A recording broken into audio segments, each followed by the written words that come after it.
Ravensbrück camp is known as Hell on Earth for women. Of the prisoners of this concentration camp, only a few remained alive. It's scary to realize the fact that their tormentors were also women. And one of these supervisors, Dorothea Binz, was only 19 years old.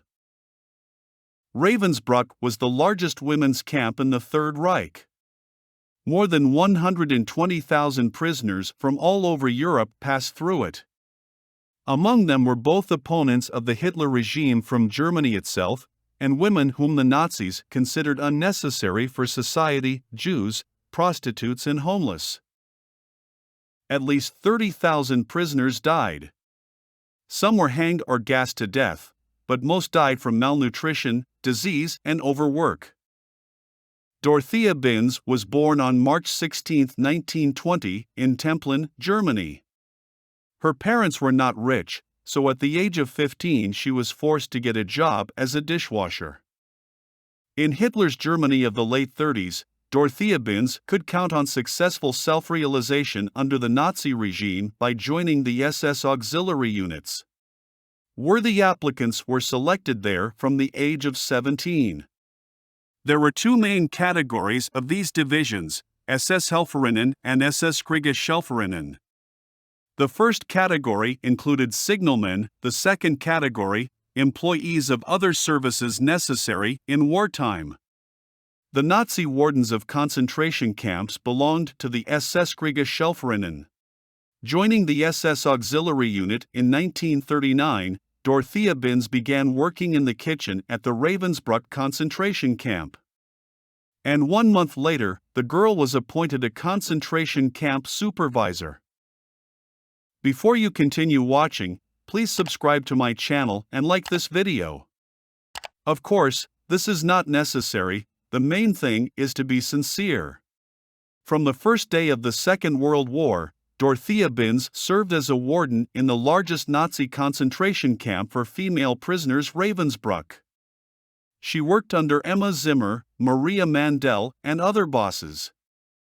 I have already made videos about many of them, you can find them on my channel. The former dishwasher was not even 20 years old when she was appointed the head of the penal isolation camp. Imprisonment in this isolation cell for the guilty, as a rule, ended in death. In 1943, Dorothea Binz became the deputy chief warden. Tens of thousands of prisoners of Ravensbrück were subordinated to her. According to the stories of the surviving prisoners, Dorothea was characterized by extreme cruelty. She personally decided who would live and who would die. Dorothea Binz could not calmly walk past the prisoner, so as not to hit her. For this, the sadist always had a whip, stick or belt at hand. The force of Dorothea's blow, according to the prisoner's memories, was the same as that of a strong man. As a member of the command staff between 1943 and 1945, she supervised the training and assigned duties to more than 100 female supervisors. Dorothea Binz has reportedly trained many notorious violent female guards, including Ruth Closius. Systematic bullying, coercion to exhausting labor and targeted extermination of prisoners. Dorothea Binz took an active part in all these and many other war crimes together with the rest of the Ravensbrück staff. Approximately 3,500 women from SS auxiliary units served in Hitler's concentration camps.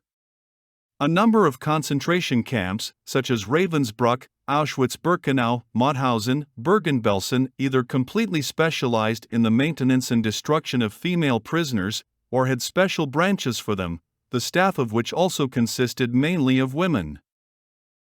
Do not think that all women in Germany at that time were cruel. The Ravensbrück archives confirm that many new supervisors quit after seeing what they had to do. No one held them back, and it had no negative consequences for them. One of the prisoners of the concentration camp, talking about the female guards, recalled, "I think they were ordinary people doing devilish things. I think many people are capable of this, even now. I think it can happen everywhere if people are allowed to do it." Personal life. In Ravensbrück, Dorothea Binz met Edmund Brenning, an SS Obersturmführer and part-time adjutant of the commandant of the concentration camp. According to eyewitnesses, during romantic walks around the camp, the couple liked to watch the beating of women and laugh. The love story lasted until 1944, when Edmund Brenning was transferred to work in the Buchenwald concentration camp. How the man's fate turned out is unknown. According to German documents, he is considered missing. Perhaps he managed to escape from Germany after the end of the war. Arrest and execution. As the US and British soldiers approached the Ravensbrück concentration camp, it was decided to move the prisoners to another territory. At first, the prisoners were taken up by trains, then forced to walk. Such movements later became known as the Death March. On one of these marches, Dorothea Binz escaped. However, on May 3, 1945, she was captured by the British in Hamburg and placed in the Recklinghausen prison. As a result of the trials held in Hamburg from 1946 to 1947, 16 employees of the SS personnel of the Ravensbrück concentration camp were sentenced to death. Among them was 27-year-old Dorothea Binz, accused of war crimes. She confessed only to beating concentration camp prisoners. Dorothea asked for clemency, but the petition was not granted. On May 2, 1947, Dorothea Binz was executed in the Hamelin prison along with other convicts in other cases. The sentence was carried out by the famous executioner Albert Pierpoint, who, according to unofficial data, executed about 600 people, including the head of the camp guard at the Auschwitz concentration camp, Franz Hessler, the warden Irma Gries, and others. Most of them were war criminals. In 1959, by order of the government of East Germany, a national memorial complex was created on the territory of the former Ravensbrück concentration camp. It has preserved many authentic objects of that time, including the commandant's office, a building with prisoners' cells, and a crematorium.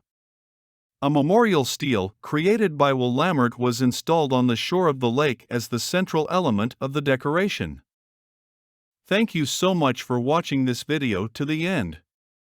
Please make sure you subscribe to my channel and like it. You will find many videos on similar topics on my channel. I will be glad if you look at them.